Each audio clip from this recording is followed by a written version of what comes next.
హిందూ మహాసముద్రంలో ఒక చిన్న దీవి ఉంది. ఈ దీవే రాబోయే కాలంలో ప్రపంచం యుద్ధం ఎక్కడ జరగాలి, అందులో ఎవరు గెలవాలని చెప్పి కూడా డిసైడ్ చేయగలిగ కెపాసిటీ ఈ దీవికుంది. మరి ఇప్పటికిప్పుడు ఈ దీవి ఇప్పుడు వార్తల్లోకి ఎందుకొచ్చింది? ఎందుకంటే ఈ దీవి గురించి ట్రంప్ బ్రిటన్ ప్రధాని అయినటువంటి కైర్ స్టార్మర్ ఎవరైతే ఉన్నారో ఆయనకి అల్టిమేట్ వార్నింగ్ అయితే ఇవ్వడం జరిగింది. అయితే ఆయనకి ఈయనెందుకు వార్నింగ్ ఇచ్చారు? ఒక పాయింట్. రెండో పాయింట్, ట్రంప్ ఇప్పుడు ఈ దీవి గురించి ఎందుకు భయపడుతున్నారు? ఒకవేళ ఇరాన్కి ఈ దీవికి ఏమైనా లింక్ ఉందా? ఒక్కసారి అసలు ఈ దీవి పేరేంటి చూద్దాం వివరాల్లోకి వెళ్ళి. ఈ దీవి పేరు డియాగో గార్సియా. ఈ డియాగో గార్సియా అనేది మన హిందూ మహాసముద్రంలో భారతదేశానికి దక్షిణంగా, అలాగే ఆఫ్రికాకి, అలాగే మిడిల్ ఈస్ట్కి, అలాగే ఈ ఆసియాకి, ఈ మూడిటికి సెంట్రల్ పాయింట్గా ఈ దీవ్ అనేది ఉంది. ఇది పర్ఫెక్ట్గా ఈ మిలిటరీ బేస్ అనే దానికి పర్ఫెక్ట్గా సూట్ అవుతుందన్నమాట. కాబట్టి ఏం చేసింది అమెరికా? తన బాంబర్ విమానాలని, అలాగే సబ్మెరైన్ని, ఇంధన నిల్వలని చక్కగా అక్కడ పెట్టుకొని కూర్చుంది. ఓకేనా? ఇప్పుడు అసలు సమస్య మొదలైంది. సమస్య ఏంటి?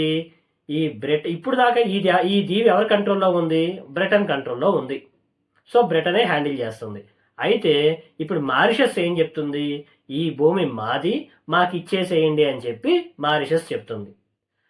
అయితే బ్రిటన్ ఏం ఆలోచిస్తుంది? సరే మారిషస్కి ఇచ్చేద్దామన్న ఆలోచనకి అయితే వచ్చింది. సరిగ్గా ఇక్కడే మొదలైంది అసలు వివాదం. ఏం మొదలైంది? ట్రంప్ ఏం చేశాడంటే తన ట్రూత్ సోషల్ మీడియా ఒకటి ఉంది కదా, అందులో ఒక పోస్ట్ పెట్టాడు. బ్రిటన్ కానీ ఈ దీవిని మారిషస్కి ఇచ్చేసేస్తే బ్రిటన్ సర్వనాశనం అయిపోతుంది అని చెప్పి ఒక స్టేట్మెంట్ అయితే ఇచ్చారు. ఎందుకంటే అమెరికాకి కావాల్సినటువంటి ఈ లాంచ్ ప్యాడ్స్ ఏదైతే ఉందో, యుద్ధానికి కావాల్సినటువంటి లాంచ్ ప్యాడ్స్, బాంబర్ విమానాలు కానీ, సబ్మెరైన్స్ కానీ, ఇంధన నిల్వ కానీ అన్నీ అక్కడ సెట్ చేసుకొని పెట్టుకున్నాడు. ఒకవేళ ఈ దీవ్ అనేది అక్కడ ఇచ్చేసేస్తే, మారిషస్కి ఇచ్చేసేస్తే చాలా ప్రమాదం అయితే పొంచి ఉంది. ఇంకో మాట ఆయన ఏం చెప్తున్నాడు? అసలు మారిషస్ అనే కంట్రీ ఉందో లేదో కూడా మాకు తెలియదు అని చెప్పి అమెరికా ప్రెసిడెంట్ అయినటువంటి ట్రంప్ ఇలాంటి స్టేట్మెంట్ చేయడం అనేది నిజంగా చాలా విడ్డూరంగా అనిపిస్తుంది. ఇంకొకటి ఏంటి? ఒకవేళ మారిషస్కి ఈ హిందూ మహాసముద్రంలో ఉన్నటువంటి ఈ దీవిని మారిషస్కి ఇచ్చేసేస్తే ఏంటి పరిస్థితి? ఎందుకండి ఇక్కడ మారిషస్కి చైనాకి మంచి రిలేషన్స్ అయితే ఉన్నాయి. అప్పుడు ఈ హిందూ మహాసముద్రంలోకి చైనా అడుగు పెడుతుంది. చైనా ఒక్కసారి హిందూ మహాసముద్రంలో అడుగు పెట్టిందంటే దాన్ని ఎవ్వరూ ఆపలేరు, ఇంకా అంత పవర్ఫుల్ అయిపోతుంది. సో మరి చైనాకి చెక్ పెట్టాలి అంటే ఒక సైడ్ నుంచి చైనా రాకుండా చూసుకోవాలి. అందుకనే ట్రంప్ ఒక రకంగా భయపడుతున్నాడు. ఇంకొక ముఖ్యమైనటువంటి విషయం ఏంటి? ఇటు సైడు ఇరాన్ ఏం చేస్తుంది? తన సైనిక విన్యాసాలు చేస్తుంది. ఎందుకంటే ఏ క్షణమైనా సరే అమెరికాతో యుద్ధానికి సిద్ధంగా ఉండాలి. అమెరికా యుద్ధం చేయాలంటే తన లాంచ్ ప్యాడ్ ఎక్కడి నుంచి స్టార్ట్ చేయాలి? ఈ దీవి నుంచే స్టార్ట్ చేయాలి.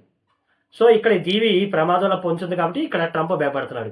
ఇంకో పక్క ఇరాన్ ఏం చేస్తుంది? తన సైనిక విన్యాసాలు స్టార్ట్ చేసింది. ఎక్కడ?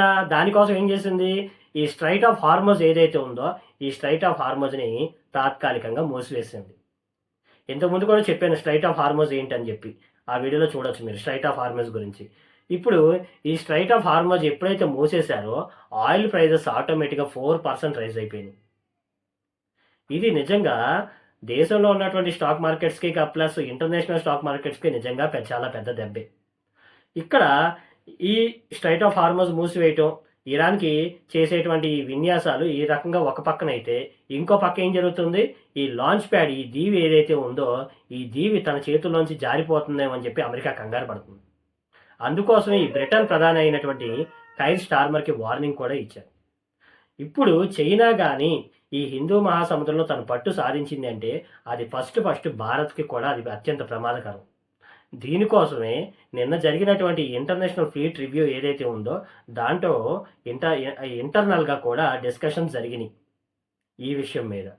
ఒకవేళ నిజంగా బ్రిటన్ అనేది మారిషస్కి ఈ దీవిని హ్యాండ్ ఓవర్ చేసేసేస్తే ఆటోమేటిక్గా అమెరికా ప్రాబల్యం అనేది తగ్గిపోతుంది. అంతేకాకుండా ఇండియా ప్రాబల్యం కూడా తగ్గిపోతుంది ఇక్కడ. మరి నిజంగా అమెరికా ఈ ట్రంప్ తనని ఈ కైర్ స్టార్మర్ని ఆఫ్ చేస్తాడా లేదా మరి స్టార్మర్ ఇచ్చేస్తాడా అనేది ఫ్యూచర్లో తెలుస్తుంది. మరి దీని గురించి మరి మీరేమనుకుంటున్నారనేది నాకు కామెంట్లో చెప్పండి.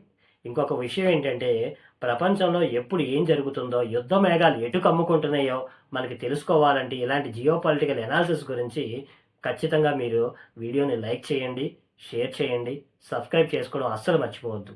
Thank you so much.